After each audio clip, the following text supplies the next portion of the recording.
بسم اللہ الرحمن الرحیم۔ السلام علیکم میرے محترم بھائیوں اور بہنوں۔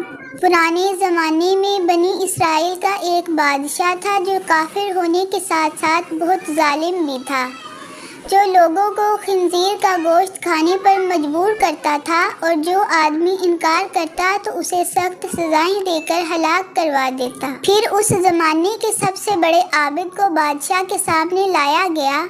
لوگ اس عابد کے مرتبے اور فضیلت سے آگاہ تھے۔ لوگ نہیں چاہتے تھے کہ اس عابد بزرگ کو بادشاہ کی طرف سے کوئی تکلیف پہنچے۔ چنانچہ ایک سپاہی نے عابد سے کہا، آپ مجھے ایک بکری کا بچہ ذبح کر کے دے دیں۔ جب بادشاہ کہے گا کہ اس عابد کے سامنے خنزیر کا گوشت رکھیں تو میں وہی بکری کا گوشت آپ کے سامنے پیش کروں گا۔ بادشاہ یہ سمجھے گا کہ آپ نے اس کی خواہش کے مطابق خنزیر کا گوشت کھا لیا، اور اس طرح آپ بھی ہلاکت سے محفوظ رہیں گے۔ عابد نے بکری کا گوشت ذبح کر کے اس کا گوشت سپاہی کو دے دیا۔ جب عابد کو بادشاہ کے سامنے لایا گیا تو بادشاہ نے حکم دیا کہ خنزیر کا گوشت لایا جائے۔ منصوبے کے مطابق اس سپاہی نے بکری کا گوشت عابد کو پیش کیا۔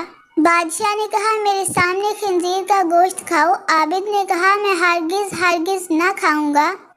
یہ سن کر سپاہی نے اشارے سے بتایا کہ یہ وہی بکری کا گوشت ہے جو آپ نے دیا تھا، آپ بلا جھجک کھا لیں۔ لیکن عابد نے بادشاہ کے سامنے وہ گوشت کھانے سے انکار کر دیا۔ ظالم بادشاہ نے سپاہیوں کو حکم دیا کہ اسے قتل کر دیں۔ جب عابد کو قتل کے لیے لے جانے لگے تو وہی سپاہی قریب آیا اور کہا، آپ نے گوشت کیوں نہ کھایا؟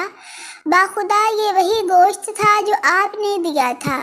عابد نے کہا، ایسی کوئی بات نہیں، بلکہ میں اس بات سے ڈر گیا تھا کہ لوگ میری وجہ سے فتنہ میں مبتلا ہو جائیں گے، کیونکہ جب بھی کسی کو خنزیر کا گوشت کھانے پر مجبور کیا جائے گا تو لوگ کہیں گے کہ فلاں عابد نے بھی تو مجبور ہو کر حرام گوشت کھا لیا تھا، لہٰذا ہم بھی کھا لیتے ہیں۔